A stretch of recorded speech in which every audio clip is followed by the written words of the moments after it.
ঠিকঠাক আসতে পেরেছো তো? কোনো অসুবিধা হয় নাই তো? না না বৌদি, আসতে তো পেরেছি, কিন্তু তোমার এই বাপের বাড়ির রাস্তায় যা পানি জমেছে না, দেখো না আমি আমার এই ড্রেসটাকে কি যে সেভ করে এনেছি না, একটু রাস্তাঘাটগুলোকে ঠিক করাও বুঝলে। এমনিতে কোনো সমস্যা নাই, তুমি ভালো আছো তো?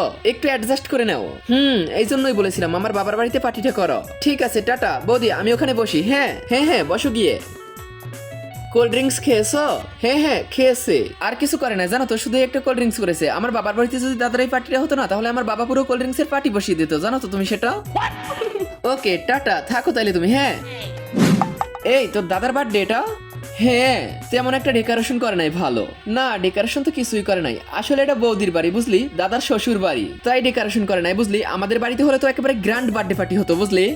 স্যার বাদ দে এগুলা, কি আর করবো বল, চল এদিকে আয়। কি রে দাদা, কিছুই তো বুঝতাছি না, শুধু বৌদিকেই খাওয়াবি, আমাকে কি ভুলে গেলি? আরে খাওয়াবো তো, এনে খা। না আমি কারো এটো কেক খাই না রে।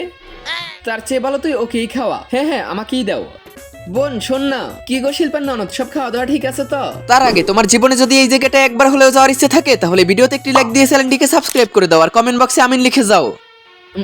হ্যাঁ খাবারটা খুব ভালো, কিন্তু খুব অয়েলি। আমরা না বাড়িতে এত অয়েলি খাবার খাই না বুঝছেন। আসলে ডাইটিং করছি তো, হেলদি ফুড হলে ভালো হতো, এই জন্যই বলেছিলাম পার্টিটা আমাদের বাসায় করতে।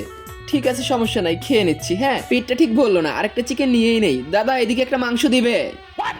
কত ছোট মিষ্টি, এটা তো আমি একবারই খেয়ে ফেলবো, কিছু বলাও যাবে না। দাদার আবার শ্বশুর বাড়ি, বৌদির আবার মুখ ফুলে হাড়ি হয়ে যাবে। ধুর কি আর করার, খেয়ে নেই এগুলো এখন।